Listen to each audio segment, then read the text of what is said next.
And hello YouTube, and welcome back to another episode of the Zone TV Entertainment with me, your host Jonathan, once again bringing you my thoughts and movie review for the brand new Netflix film Electric State, directed by the Russo brothers and stars Millie Bobby Brown and Chris Pratt.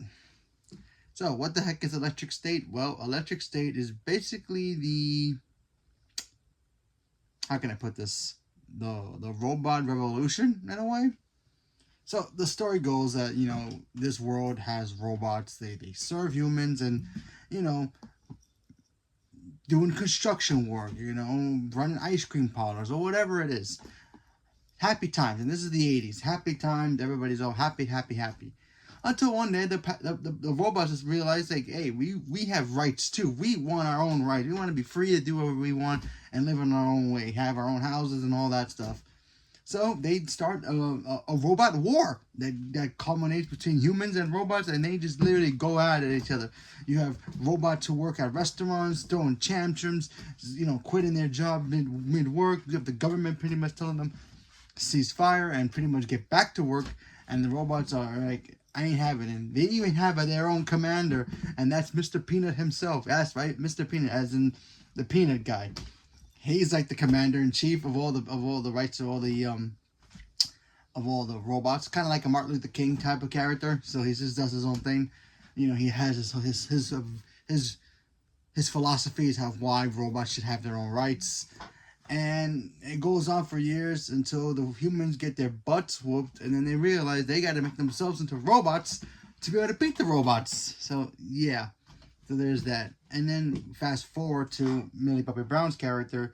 She's a young girl who gets adopted, gets into a foster home because she has a tragedy where her family gets killed and her brother goes missing. So one day something happens where a robot shows up, because apparently there's a border now between the robots and humans, and any human, caught hanging out with robots or trying to help them will be considered treason, and they'll get locked up, and robots will be terminated on sight. So this robot shows up claiming to be the robot that has her brother's conscience inside its mind, and they go on this adventure to try to find her brother, who's been pretty much missing for quite some time, and now Millie Bobby Brown has to literally go and try to find him, and also run into Chris Pratt, who's like this ultimate collector of like 80s nostalgia from vintage video games, toys, snacks, whatever. And he's kind of like the Amazon of that, but it's just like 80s stuff. And they team up to try to help not only find her brother, but also help the robots, get what they want, which is freedom and to be treated equally. That's basically the gist of this film. Okay. So I watched it. The Russo brothers, love those guys. They gave us, Winter Soldier, Civil War, Avengers, Infinity War, and Endgame. Those little movies. Love Chris Pratt, and I'm very curious to see how Millie Bobby Brown is going to be outside of the Netflix universe that she's in right now, because she's got Stranger Things and then the Holmes films and the Denzel movie. So I wanted to see how she's going to fare when she's not, in those kinds of character roles. So I wanted to see her transition a little bit more, because now that she's much older, we got to keep an eye on her, that one day she can, enter the lust career of like, oh yeah, she's one of the great actors of her generation. So, how is this movie? Gonna be honest, it's okay. Look, honestly, visually, yeah, this movie's cool.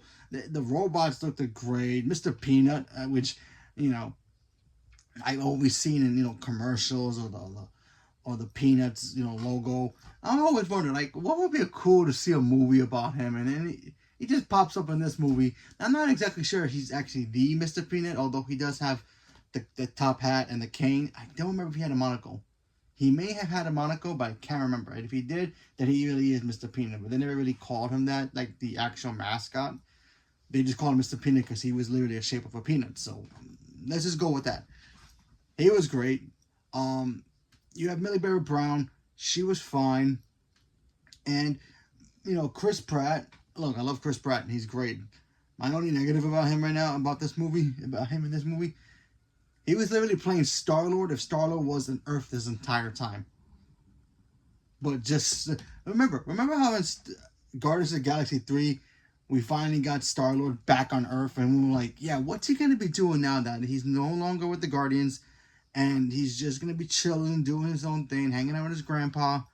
You know, he hasn't seen him in like forever. And what's he going to be doing? He basically is doing what he does in this movie. He's just a collector. He collects 80s stuff. Obviously, we all know that, and Star-Lord loved David Hasselhoff and Kevin Bacon and all the other 80s nostalgia that he had back in the day.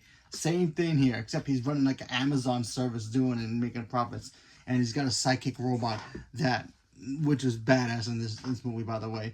And then you have a bad guy like Stanley Tucci who's in this movie. You also got another bad guy who's kind of a bounty hunter played by Giancarlo Esposito, kind of like a RoboCop character. So I thought that was cool.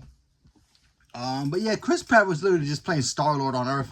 If we got to see the adventures of the legendary Star-Lord, what he's doing on Earth, he's doing what this character did in this movie.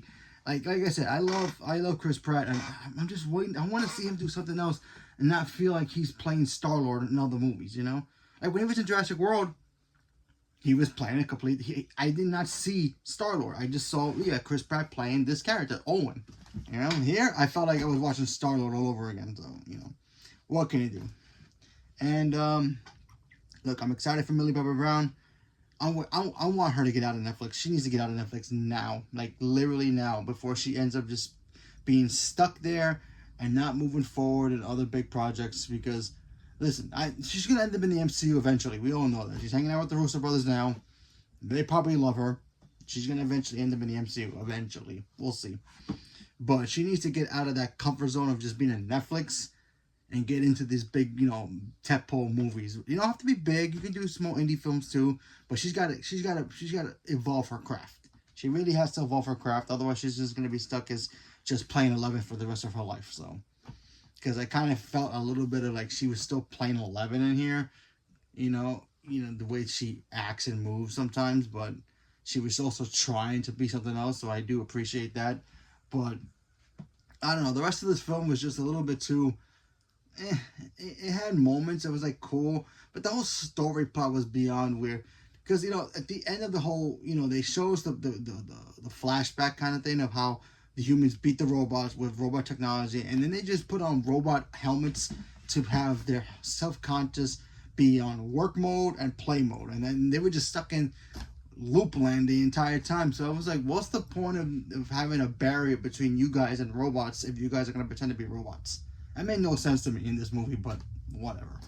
It's like, yeah, we don't like robots. We don't want robots in here, but we're still playing our Oculus headphone sets and playing our iPads and whatever. But yet they're alive. You know what I mean? It made no sense to me, but whatever. And then at the end of the film, it's just, basically they're like, yeah, they end up realizing, oh yeah, this is kind of stupid. We all should just be friends. So, yeah, Electric State's okay. It's not a movie I'll go back and watch, but it's going to be on Netflix anyways, though. If you want to watch it and you like it, awesome. If you didn't, that's cool too. Don't worry about it. But yeah, I don't think I'm going to watch it again. I think I'm just go check out something else overall. But, this is why Netflix sometimes doesn't really have good movies. Sometimes they swing for the fences and it misses, and sometimes they swing for the fences and it hits. But to me, this film, I'm not a huge fan of it. It has moments that I like. The visuals of the robots were cool. The certain psychic robots were great. I like those guys. I like Millie Bobby Brown. Her trying to play a different character besides trying to feel like she's still 11 in a way. So, and Chris Pratt's basically playing Star-Lord in this movie. I feel like the Russo brothers, either they paid too much attention to James Gunn when he was making Star-Lord, or they didn't pay enough attention and just watched reruns of the Guardians movies, and they're just like, yeah, we can't write Chris Pratt any other way, so let's just make him Star-Lord and on Earth doing his thing, collecting 80s stuff. And because we all know Star-Lord will be collecting 80s stuff at home on Earth, and if he doesn't, that's a big missed opportunity, in my opinion. So, leave me a comment below. Let me know what you guys thought about Electric State. Are you guys looking forward to seeing this movie? Not going to see it, even though you have Netflix. Not going to bother getting Netflix just to watch this movie. Leave a comment below. Let me know. Stay tuned for more. Thank you very much, and have a good day.